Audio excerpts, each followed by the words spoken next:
નમસ્કાર, આપનું હાર્દિક સ્વાગત છે એજ્યુકેશન ગુજરાત ચેનલમાં. આજે આપણે ધોરણ 6ના સામાજિક વિજ્ઞાન વિષયનો 7મો પાઠ ગુપ્ત યુગ અને અન્ય શાસકો. આ પાઠનું સ્વાધ્યાય પોથીનું સંપૂર્ણ સોલ્યુશન વિડીયો માધ્યમ શીખવાનું છે. ચેનલ પર નવા વ્યૂઅર ચેનલ સબસ્ક્રાઈબ, વિડીયોમાં લાઈક શેર કરજો.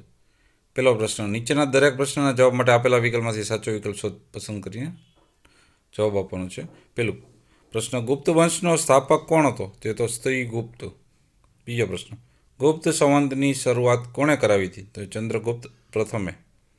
ત્રીજો પ્રશ્ન, ગુપ્ત વંશના કયા રાજાએ કવિ રાજનું બિરુદ મેળવ્યું હતું? તો છે સમુદ્રગુપ્ત.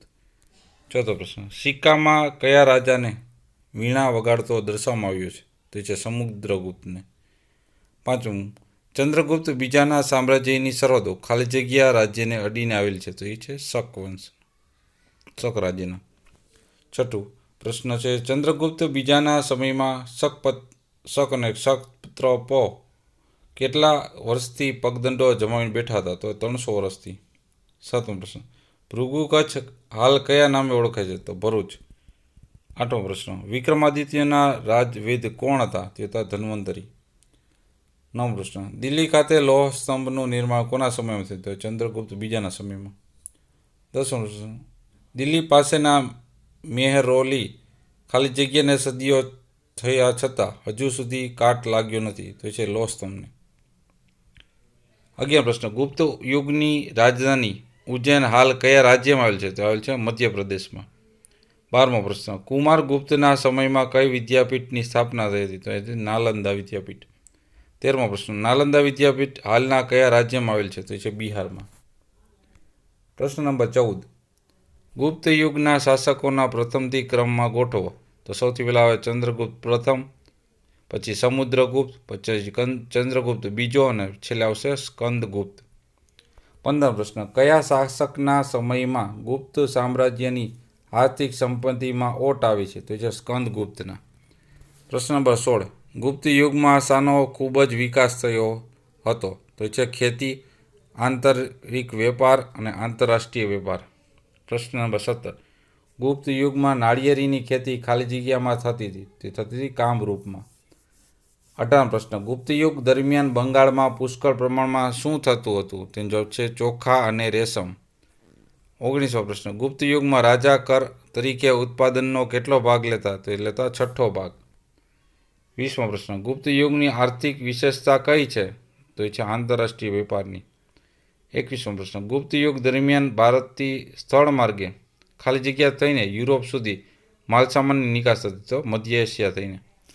22મો પ્રશ્ન, ગુપ્ત વંશકનો કયો રાજા બૌદ્ધ ધર્મનો સંરક્ષણ હતો?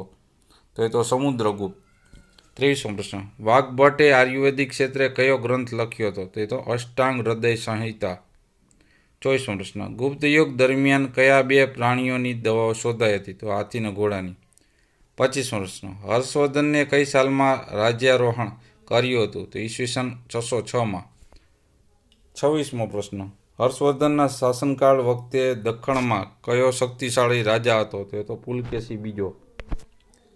27મો પ્રશ્ન, હર્ષવર્ધન અને પુલકેશી વચ્ચે ખાલી જગ્યા નદી પાસે યુદ્ધ થયું હતું? તો નર્મદા નદી પાસે. 28મો પ્રશ્ન, હર્ષવર્ધન પહેલાં શૈવ ભક્ત હતા પણ પછીથી કયા ધર્મના મહાન અનુયાયી બન્યા? તો બૌદ્ધ ધર્મના. 29મો પ્રશ્ન, સમ્રાટ હર્ષવર્ધને નાલંદા વિદ્યાપીઠને નિભાવવા કેટલા ગામ ભેટમાં આપ્યા હતા? તો 100 ગામ. 30મો પ્રશ્ન, પુલકેશી બીજો કયા વંશનો શક્તિશાળી રાજા હતો? તે તો ચાલુક્ય વંશનો. 31મો પ્રશ્ન, કયા રાજાએ પોતાનું એક રાજદૂત ઈરાન મોકલ્યું હતું? તો પુલકેશી બીજાએ. 32 ખાલી જગ્યા છે, પુલકેશી બીજાએ ઈરાનના શહેનશાહ ખાલી જગ્યા બીજા સાથે મિત્રતા બાંધી, તો એ તો ખુસરોની છે. બીજો પ્રશ્ન, યોગ્ય શબ્દો વડે ખાલી જગ્યા પૂરો. પહેલી ખાલી જગ્યા, તો ગુપ્ત યુગને ભારતનો સુવર્ણ યુગ કહેવામાં આવે છે. બીજું, ચંદ્રગુપ્ત પ્રથમે પ્રયાગરાજ અને સાકેત જીતી લઈ મગધનો વિસ્તાર કર્યો હતો. ત્રીજી ખાલી જગ્યા, સમુદ્રગુપ્તના સમયમાં રાજ્યનો વહીવટ ચલાવવા રાજ્યપાલો અને અધિકારીઓની નિમણૂક કરવામાં આવી હતી. ચોથી ખાલી જગ્યા, સમ્રાટ વિક્રમાદિત્યના સમયમાં દિલ્હી પાસેનો મેહરૌલી લોહ સ્તંભ સ્થપાયો. પાંચમી કરી ગયા ચંદ્રગુપ્ત બીજાએ પાટલીપુત્ર ઉપરાંત ઉજ્જૈનને બીજી રાજધાની બનાવી. છઠ્ઠી કરી ગયા કુમારગુપ્ત પહેલો કાર્તિકેયનો ભક્ત હતો.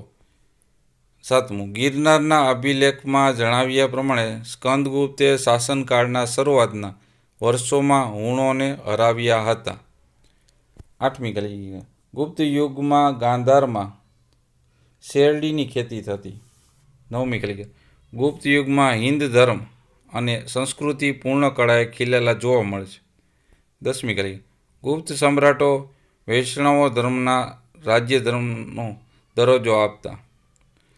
11મી કરી ગુપ્ત શાસન કાળમાં શ્રીમદ ભાગવત ગીતા ખૂબ જ મહત્વપૂર્ણ ગ્રંથ બન્યો. 12મી કરી કાલિદાસને ભારતના શેક્સપિયર કહેવામાં આવે છે. 13મી કરી વરાહમિહિર બૃહદ સંહિતાના નામનો ખગોળશાસ્ત્રનો ગ્રંથ લખ્યો હતો. 14મી કરી ગુપ્ત યુગના રસાયણશાસ્ત્રનું શ્રેષ્ઠ ઉદાહરણ એટલે કે દિલ્હી પાસેનો મેહરૌલી લોહ સ્તંભ. 15મી કરી હર્ષવર્ધનની બહેનનું નામ રાજ્યશ્રી હતું. 16મી કરી હર્ષવર્ધનના સમય દરમિયાન ચીની યાત્રી યુઆંગચ્વાંગ ભારત આવ્યા હતા. 17મી ખાલી જગ્યા સમ્રાટ હર્ષવર્ધનના રાજ્યની મુલાકાત ચીનના દૂત મંડળે લીધી હતી. 18મી ખાલી જગ્યા હર્ષવર્ધનના સમયમાં કાશ્મીરમાં કોર્ટકોનું રાજ્ય હતું. પ્રશ્ન નંબર 3 નીચે આપેલા વિધાન પૈકી ખરા વિધાન સામે ખરાની અને ખોટા વિધાન સામે ખોટાની નિશાની કરો. પહેલું વિધાન શ્રી ગુપ્તના પુત્રનું નામ ઘટોત્કચ હતું. વિધાન સાચું છે. બીજું અલ્હાબાદના સ્તંભાલેખ પ્રસ્તુત રાજકવિ હરિસેણે રચેલી છે. વિધાન ખોટું છે. ત્રીજું ધનવર્તી સંસ્કૃત ભાષાના મહાન લેખક અને કવિ હતા. વિધાન ખોટું છે. ચોથું હુણો સાથેની લડાઈમાં સમુદ્રગુપ્તનું પુષ્કળ દ્રવ્ય વપરાઈ ગયું. વિધાન સાચું છે. પાંચમું ગુપ્ત યુગમાં માત્ર આંતરિક વેપાર જ ખૂબ વિકસ્યો હતો. વિધાન ખોટું છે. છઠ્ઠું ગુપ્ત રાજાઓ બ્રાહ્મણો અને મંદિરોને ભૂમિદાનમાં આપતા. વિધાન સાચું છે. સાતમું ગુપ્ત યુગમાં ભારતથી માત્ર જળમાર્ગે જ યુરોપમાં માલની નિકાસ થતી. વિધાન ખોટું છે. આઠમું ગુપ્ત યુગ દરમિયાન ભારતમાં સોનાની અને ચાંદીની આયાત થતી. વિધાન સાચું છે. નવમું ગુપ્ત યુગમાં અનેક નવી ભાષાઓ ઉત્પન્ન થઈ હતી. વિધાન સાચું છે. દસમું ગુપ્તકાળ દરમિયાન મનુષ્ય તેમજ પ્રાણીઓ માટે વૈદક શાસ્ત્ર વિકસ્યું હતું. વિધાન સાચું છે. 11મું હર્ષવર્ધન પુલકેશી સાથેના યુદ્ધમાં હારી ગયા હતા. વિધાન સાચું છે. પ્રશ્ન નંબર 4 નીચેના પ્રશ્નોના 1-2 વાક્યમાં ઉત્તર આપો. પહેલો પ્રશ્ન ખંભાત ગુપ્ત શાસન દરમિયાન કયા નામે ઓળખાતું? તેનો જવાબ છે ખંભાત ગુપ્ત શાસન દરમિયાન સ્તંભ તીર્થના નામે ઓળખાતું હતું. બીજો પ્રશ્ન કયો સમ્રાટના સમયમાં ગુપ્ત યુગ એટલે કે સુવર્ણ યુગ તરીકે ઓળખાયો? તેનો જવાબ છે સમ્રાટ ચંદ્રગુપ્ત બીજાના સમયમાં ગુપ્ત યુગ એટલે કે સુવર્ણ યુગ તરીકે ઓળખાયો. ત્રીજો પ્રશ્ન કુમારગુપ્તને કયા 2 સ્થાપત્યો માટે યાદ કરવામાં આવે છે? તેનો જવાબ છે કુમારગુપ્તને નાલંદાના પ્રસિદ્ધ બૌદ્ધ વિદ્યાપીઠ અને અજંતાની કેટલીક ગુફાઓના નિર્માણ માટે યાદ કરવામાં આવે છે. ચોથો પ્રશ્ન ગુપ્ત યુગનો છેલ્લો મહાન રાજા કોણ હતો? તેનો જવાબ છે ગુપ્ત યુગનો છેલ્લો મહાન રાજા કુમારગુપ્ત પહેલાનો પુત્ર સ્કંદગુપ્ત હતો. પ્રશ્ન નંબર 5 ગુપ્ત રાજાઓમાં કેવા બિરુદો ધરાવતા હતા?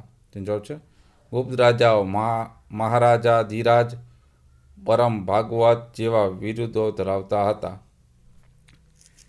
પ્રશ્ન નંબર 6 ગુપ્ત સામ્રાજ્યમાં ગ્રામ કક્ષાની સમિતિમાં કોનો સમાવેશ કરવામાં આવતો? તેનો જવાબ છે ગુપ્ત સામ્રાજ્યમાં ગ્રામ કક્ષાની સમિતિમાં વડીલો, ગામના મુખી અને અન્ય વયસ્ક નાગરિકોનો સમાવેશ કરવામાં આવતો હતો. 7મો પ્રશ્ન ગુપ્ત યુગ દરમિયાન ભારતથી યુરોપ કઈ વસ્તુની નિકાસ થતી?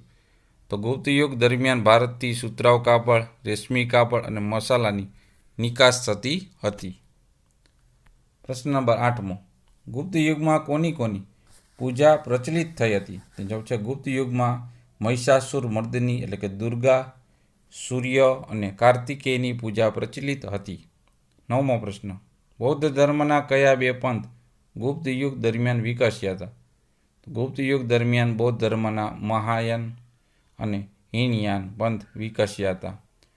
પ્રશ્ન નંબર 10 કાલિદાસ રચિત મહાકાવ્યોના નામ જણાવો. તો જવાબ છે કાલિદાસ રચિત મહાકાવ્ય આ પ્રમાણે છે: અભિજ્ઞાનો, શાંકુતલમ અને રઘુવંશમ, અને છેલ્લું છે મેઘદૂતમ. પ્રશ્ન 11મો, ગુપ્ત યુગના બે મહાન વૈજ્ઞાનિકના નામ જણાવો. તો ગુપ્ત યુગના બે મહાન વૈજ્ઞાનિક વરાહમિહિર અને આર્યભટ્ટ હતા. 12મો પ્રશ્ન, ગુપ્ત યુગની કઈ રચનાને હજુ સુધી કાટ લાગ્યો નથી? તો જવાબ છે ગુપ્ત યુગના બનેલા દિલ્હી પાસેના મહરૌલીના લોહ સ્તંભને હજુ સુધી કાટ લાગ્યો નથી. 13મો પ્રશ્ન, હર્ષવર્ધનની બહેન રાજ્યશ્રીનું અપહરણ કોણે કર્યું હતું? તો જવાબ છે હર્ષવર્ધનની બહેન રાજ્યશ્રીનું અપહરણ ગોંડના રાજવી શશાંક અને માલવજ રાજે કર્યું હતું. 14મો પ્રશ્ન, હર્ષચરિતમના લેખક કોણ હતા? તો હર્ષચરિતમના લેખક બાણભટ્ટ હતા. 15મો પ્રશ્ન, હર્ષવર્ધનના શાસન સમયે વલ્લભીમાં કોનું રાજ્ય હતું? તો જવાબ છે હર્ષવર્ધનના શાસન સમયે વલ્લભીમાં મૈત્રક અને રાજા ધ્રુવસેનનું રાજ્ય હતું. પ્રશ્ન નંબર 16, સમ્રાટ હર્ષવર્ધને રચેલી કૃતિઓના નામ લખો. તો જવાબ છે સમ્રાટ હર્ષવર્ધને રચેલી કૃતિઓમાં પ્રિયદર્શિકા, રત્નાવલી અને નાગનંદનો સમાવેશ થાય છે. પ્રશ્ન નંબર 7મો, યોગ્ય જોડકા જોડવાના છે. પેલું પ્રાંત, તો એ લાગુ પડે છે ભુક્તિન. જિલ્લા, તો કે વિષયક. કર, તો એ આવશે ઉત્પાદનનો છઠ્ઠો ભાગ હતો. વાગ્ભટ, તો એ અષ્ટાંગ હૃદયવાળા. ઈરાનના શહેનશાહ, તો એ હતા ખુસરો. બીજું, ચંદ્રગુપ્ત પહેલો, તો એ મહારાજાધિરાજનું બિરુદ હતું. ચંદ્રગુપ્ત બીજો, તો એ સકારી કહેવાતા. પુલકેશી બીજો, તો એ દક્ષિણ પંથના સ્વામી હતા. સમુદ્રગુપ્ત, તો એ હતા કવિરાજ. ત્રીજું જોડકું, મુખ્ય સેનાપતિ, તો એ મહાબલાધિકૃત હતા. જિલ્લા, તો એ વિષયમાં. કર, તો એ ઉત્પાદનનો છઠ્ઠો ભાગ અમે. વાગ્ભટ છે એ આવશે અષ્ટાંગ હૃદય, અને ઈરાનનો શહેનશાહ આવશે ખુસરો. તો આપણે આ હતા પાઠના સ્વાધ્યાય પોથીનું સંપૂર્ણ સોલ્યુશન. જોતા રહો એજ્યુકેશન ગુજરાત ચેનલ. શીખતા રહો. Thank you. આભાર.